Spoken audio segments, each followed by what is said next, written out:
We have the 6th episode of The Last of Us, and in some ways it is at all times the most faithful to the game, the least faithful to the game, and the most important episode we've seen so far. Going into this episode, I knew this was going to be a very important episode because of what happens, and I was actually very excited for the changes and the differences from the game because I certainly knew there would be a few, and for the most part, I really like all the changes that they made in this episode. I think they flesh out the storyline more than the game did and add some more layers, particularly to Joel, that also weren't in the game. So in today's video, I'm going to be going over these changes that I liked, some that I didn't, how this episode sets up part 2 in a very neat way, and how this episode subtly tells us that Ellie's immunity really is the key to making a cure.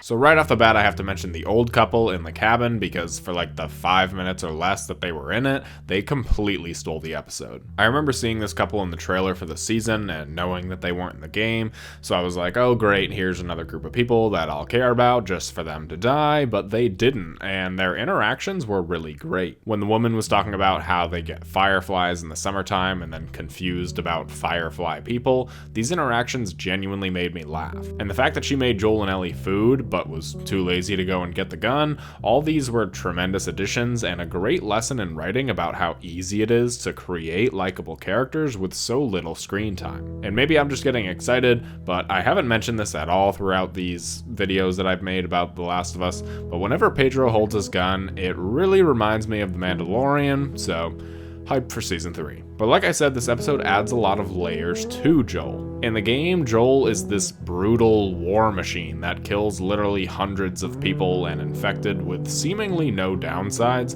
but in the show, and this episode in particular, shows us that he's not John Wick. He's old, he has hearing problems, he's on the verge of a heart attack, and above all else, scared of caring about Ellie. In the game, Joel was also scared about caring for Ellie, and that's the primary reason that he wanted to hand her off to Tommy, but the show adds so many different layers to him. When he's talking to Tommy about the trip to the Fireflies, he breaks down a little, saying that he doesn't even know if he's capable of taking care of Ellie anymore, and that's what truly scares him. Yes, he's afraid because he's come to care for her, but what terrifies him is that he doesn't know if he's even able to protect her anymore, and these changes to Joel's character are, I think, the best changes that we've seen in the show. Speaking of Joel and Tommy, let's talk about their reunion.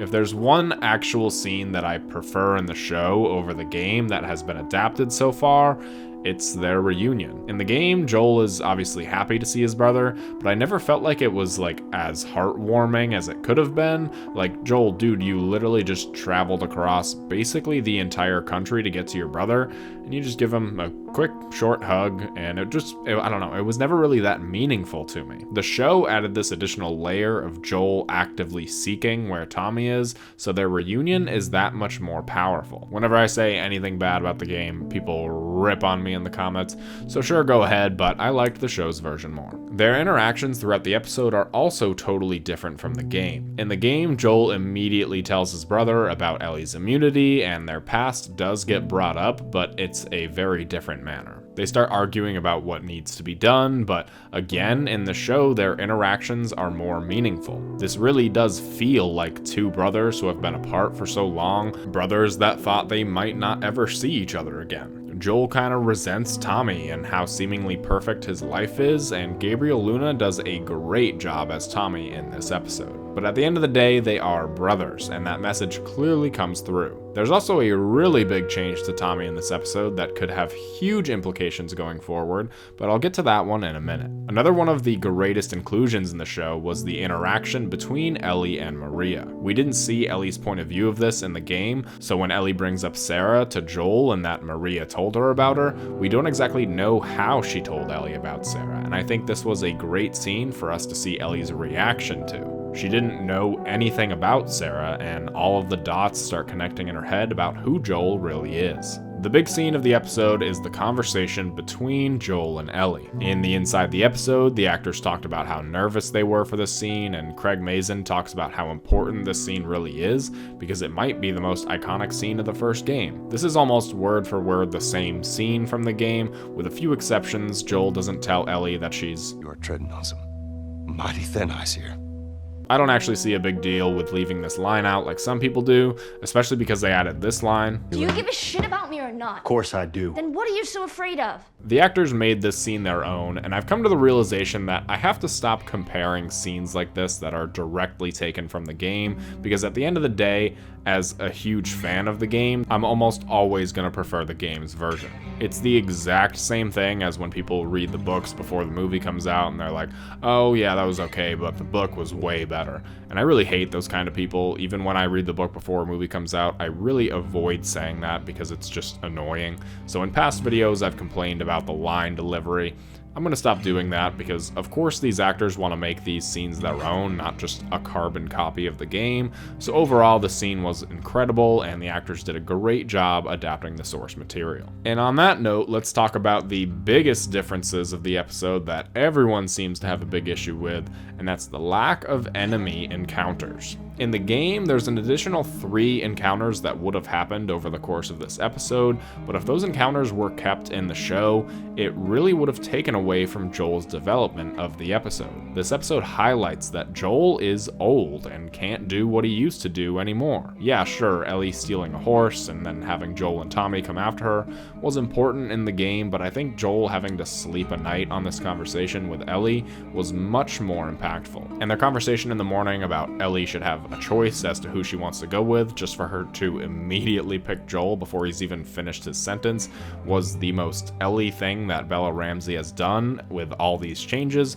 and it was a small one, but it was a great one. As for the town of Jackson itself and some of the moments within it, there's going to be some very minor spoilers for part 2 ahead, nothing insane at all, but I'm very happy that Jackson looks the way that it does in part 2. In the game, Tommy and Maria and everyone else are held up at the dam, and I'm happy that they showed us the dam, but I think it makes so much more sense for everybody to be at the town of Jackson that the second game really introduced us to. There were a lot of hints towards part 2, such as Ellie meeting a baby Shimmer that would eventually go on to be her horse in the second game, and even an Easter egg of Dina, who's a big character in the second game. It's these small moments that set up a second season that I really love, and I'm really looking forward to the 9th episode in hopes that we get a glimpse of another really important character in the second game. Now, I am going to talk some spoilers for the ending of the first game and a little bit about the second game, so you can go ahead and pause the video now if you don't know the ending. Thanks for watching. See you in episode 7, but I want to talk about Tommy and then the cure. So in this episode, we learn that Tommy is going to have a baby,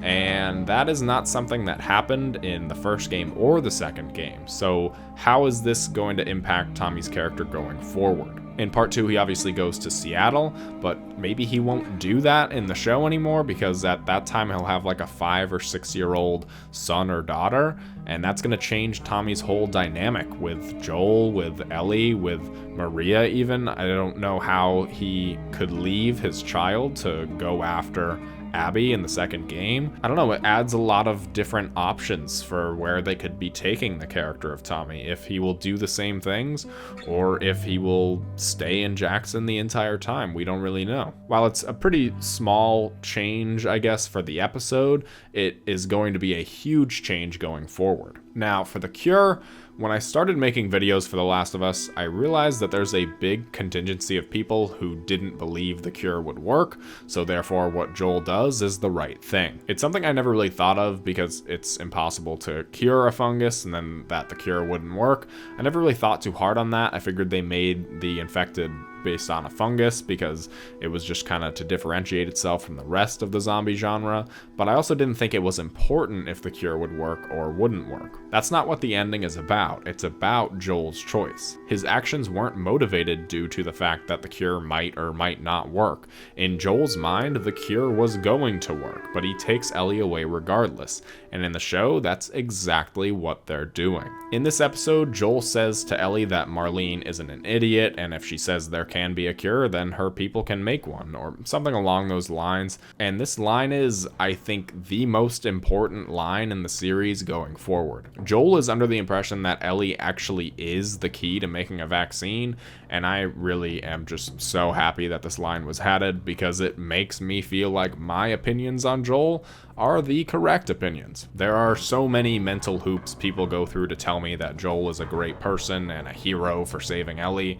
and I always say those people miss the point entirely for the first game. The show has had a number of flashbacks, all saying that the cure is impossible, and yet here Ellie is, and here Joel is saying that the vaccine is gonna work. So Joel killing all the Fireflies and essentially dooming humanity is going to be because he wants a daughter again. It's gonna be because he's selfish, and I couldn't be happier about that. Whenever I call Joel selfish or say he's not a good dude, people again rush to his defense, and I think it's because they think I'm calling Joel a bad character. That's not what I'm saying. Joel being selfish and dooming humanity because of his own wants and needs is what makes Joel a great character. Not because he's a hero who saves Ellie, that's so boring, and not even what the story is about. He's great because of how truly terrible he is. That's not going to satisfy everybody, so go ahead, you can keep trying to defend Joel and call him a hero, and I'm going to keep on saying he's a bad person. That's my episode 6 breakdown. Let me know your thoughts in the comments and what I missed. If you enjoyed the video, let me know that by hitting the like button and subscribe for more videos like this. If you do, then I'll see you in the next one. Yeah.